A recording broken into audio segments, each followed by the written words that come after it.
இன்றைக்கி கொத்தவரங்காய் பொரியல் எப்படி செய்கிறதுன்னு பார்க்கலாம். ஈஸி அண்ட் டேஸ்டியாக பண்ணிடலாம்.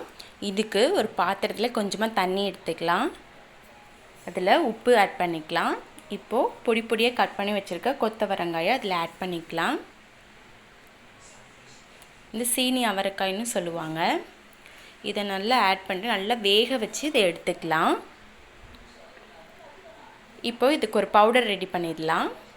இதுக்கு வேர்க்கடலை, பச்சை வேர்க்கடலையை கொஞ்சமாக இதில் ஆட் பண்ணிக்கலாம். பேனில் ஆயில் எதுவுமே சேர்க்க வேணாம், வேர்க்கடலை மட்டும் ஆட் பண்ணிவிட்டு நல்லா அதோட கலர் சேஞ்ச் ஆகிற வரைக்கும் நல்லா வதக்கி விட்டுக்கலாம்.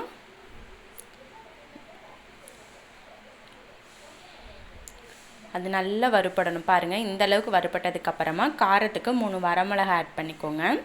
உங்களுக்கு எவ்வளோ காரம் வேணுமோ அதுக்கேற்ற மாதிரி ஆட் பண்ணிக்கோங்க. ஆட் பண்ணி 2 நிமிஷம் வறுத்துட்டு இப்போ ஆறுனதுக்கப்புறம் ஒரு மிக்சர் ஜாருக்கு மாற்றிக்கலாம். இது கூடவே கொஞ்சமாக சீரகம் சேர்த்து கொரகொரப்பாக அரைச்சி எடுத்துக்கலாம். பாருங்கள், இந்த அளவுக்கு கொரகொரப்பாக இருக்கணும். இப்போது நம்ம வேக வச்ச அந்த காயை வந்து தண்ணியெல்லாம் இருத்துட்டு இந்த மாதிரி தனியாக எடுத்து வச்சுக்கலாம். இப்போது ஒரு பேனில் கொஞ்சமாக ஆயில் ஹீட் பண்ணிவிட்டு கொஞ்சம் கடுகுளுந்தம் பருப்பு ஆட் பண்ணிக்கலாம். அது நல்லா பொரிஞ்சதுக்கப்புறமா கொஞ்சம் கருவேப்பிலை, சின்ன வெங்காயம் கொஞ்சம் ஆட் பண்ணிக்கலாம். இப்போ இதை நல்லா வதக்கி விட்டுக்கலாம். சின்ன வெங்காயம் நல்லா வதங்கணும்.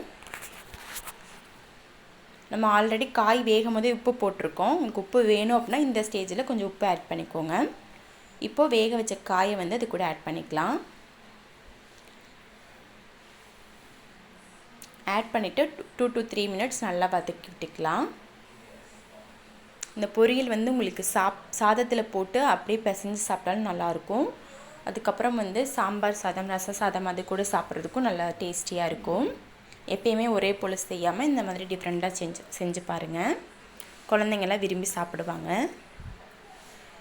பாருங்கள், ஒரு 3 minutes நல்லா வதக்குனதுக்கப்புறமா நம்ம அரைச்சி வச்ச அந்த பவுடரை வந்து இது கூட ஆட் பண்ணிக்கலாம்.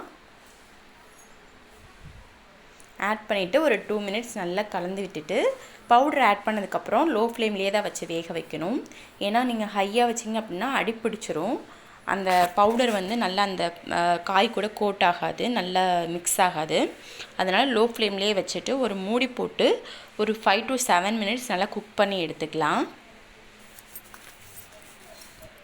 பாருங்கள், ஒரு 5 minutes இந்த மாதிரி மூடி போட்டு லோ ஃப்ளேமில் வச்சு குக் பண்ணி எடுத்துக்கலாம். இப்போ பாருங்கள், நல்லா வெந்து வந்துருச்சு. அவ்வளோதான், நம்மளோட டேஸ்டியான கொத்தவரங்காய் பொரியல் ரெடி ஆயிடுச்சு.